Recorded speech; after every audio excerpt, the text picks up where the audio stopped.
the show focused on delivering beneficial information on everything to do with products and services that can improve your life. This is Experts on Call on AM 650.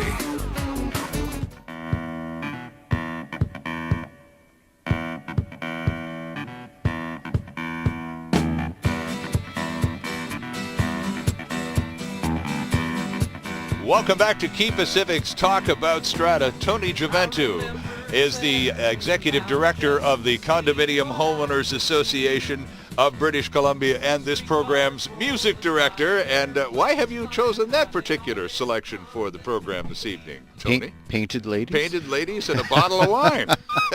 That's what we're doing after we're finished tonight. Very nice. Well, there you go. I'm Sterling Fox, and our guest tonight is Dan Schmidt. He's the sales manager with Remdal Painting and Restoration here in Vancouver. They've been in business since the 70s. Yep. And Dan's been with them for quite a long time. We were talking about a Strata, a condo complex, getting all tuned up for the big spring paint job for 2013, Dan. And you've been giving us some smart tips about organizing that to get the best value for your dollar.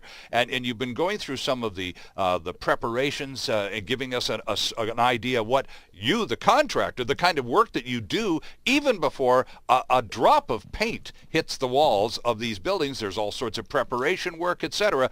But most of these buildings are made up of several different types of surfaces. You may have wood and stucco and vinyl all in the same building. So when you, the contractor, are prepping that building, what does that do to the job you have to do? Well, it really means that what we need to do is assess each of those surfaces separately, because often they require either a different level of preparation or a different primer, or even sometimes a different kind of finish coat, a different paint actually used in order to protect them. Sidings have changed over the years. All we used to have was cedar siding. Sure, yeah. Right? And especially here in BC. Absolutely, and I still love it. It's a beautiful look. But a lot of composite siding has been used more recently, so they'll make siding out of different things. The most popular one out there is hardy board, which is a cementitious product. It's really wood fibers and cement put together, and it's very, very durable. Accepts paint really well, lasts a little longer, closer to concrete actually. Okay. But it has some different qualities to it that a contractor needs to be aware that even though it may look very similar, it is very different. A lot of buildings for cost effectiveness have been clad in siding, vinyl siding now. Right. And so you're seeing that and some metal siding as well, which really, if possible, shouldn't be painted. You just want to wash those kind of surfaces. They're pre-colored and stand up best if just kept clean. Oh, okay. Mm-hmm. Interesting.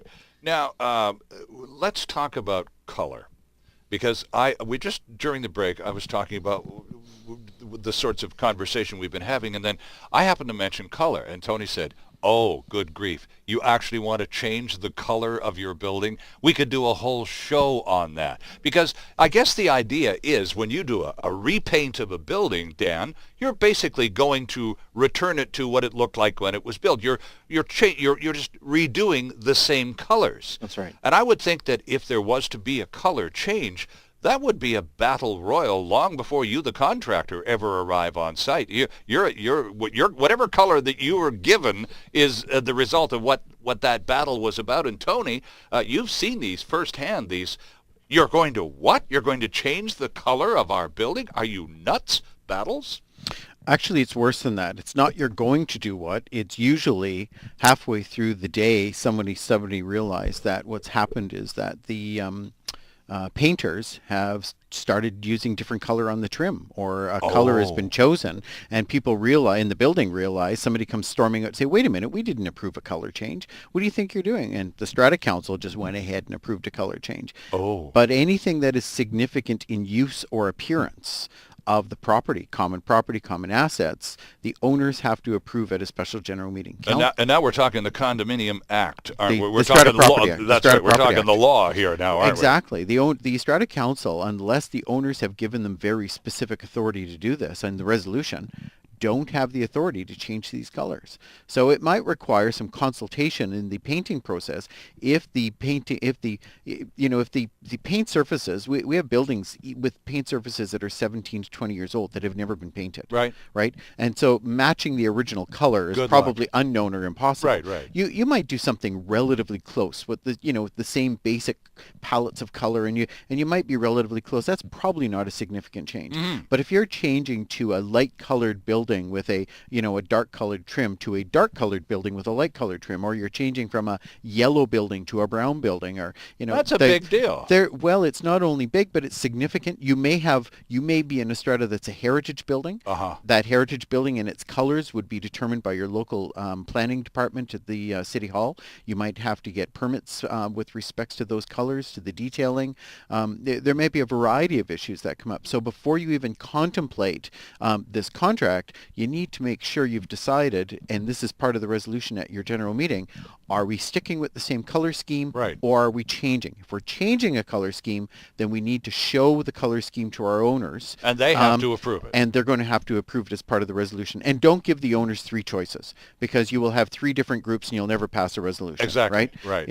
Work with your consultants if you're wanting to change the color of the building. Changing the color of the building will have a dynamic effect on the appearance of your building and may have an effect on the value of your building. Exactly. Dan, you've been in I can tell by the smile on your face as Tony's telling this story that you've been on site where the color has been changed, and I assume not every occupant of the building is tickled with the choice. Yes, that's that must true. be a little odd for your teams sometimes, eh? Yeah, and we often kind of wear the pain of that decision or lack of consultation that's gone on. I think what I'd say, I said earlier that a process of a couple of years is really a good time frame, and part of the reason for that is the color choice really is probably going to take a few meetings and a number of times of smaller groups of people kind of getting used to the idea of changing your color. If you've ever painted the inside of your house, you know how difficult it is to choose a color that goes with your fabrics or with your couches or whatever. It's really not that different outside to get a group of people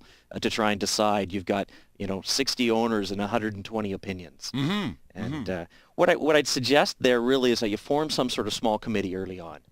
And put a group of people, small group of people together, perhaps with a design consultant if you're really stuck at finding some colors, and begin to narrow the color choices down early on. Where does the property manager come in all of this? The property manager is an independent professional hired by the Strata Council to run the show. How helpful can the property manager be in this process, Tony, or should they just stay out? Well, no, I think the property manager can play a key role in this in helping to coordinate the meetings, helping to coordinate the communication with the owners so that the owners know what's taking place, helping to facilitate to ensure that all these decisions are made before you sign the project and you get it going. If you're going to be changing color, it's one of the things the property manager should be flagging for the Strata Corporation, saying, look, before we get to this, we need to make sure this color change is approved by the owners. We need to make sure it's part of the resolutions, part of our meetings.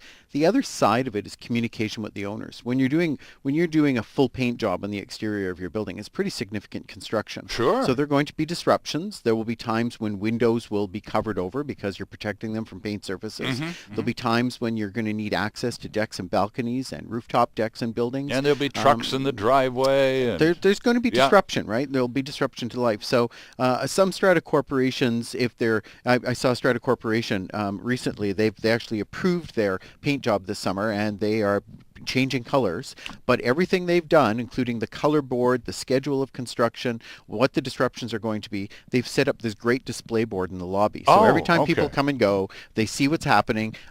No dissension about the color. Everybody's quite happy about the color. It's not significantly different than what they have right now, but it'll certainly give the older building, once it's well painted and well detailed, it's going to give it quite a lovely appearance. But just let me expand on that, because there you go. There's the key to successful coexistence under almost any circumstances.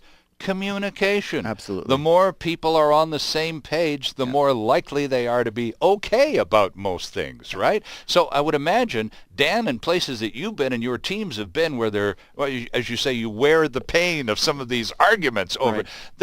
People have not spend a lot of time talking to each other. And as a result, they just walk around being very angry at everybody else. It seems that sometimes the strata councils just felt they didn't need to communicate more broadly with the group. They've kept the information tight for themselves. Interesting stuff. We'll take a quick break here and come back with lots more right here on Key Pacific's Talk About Strata.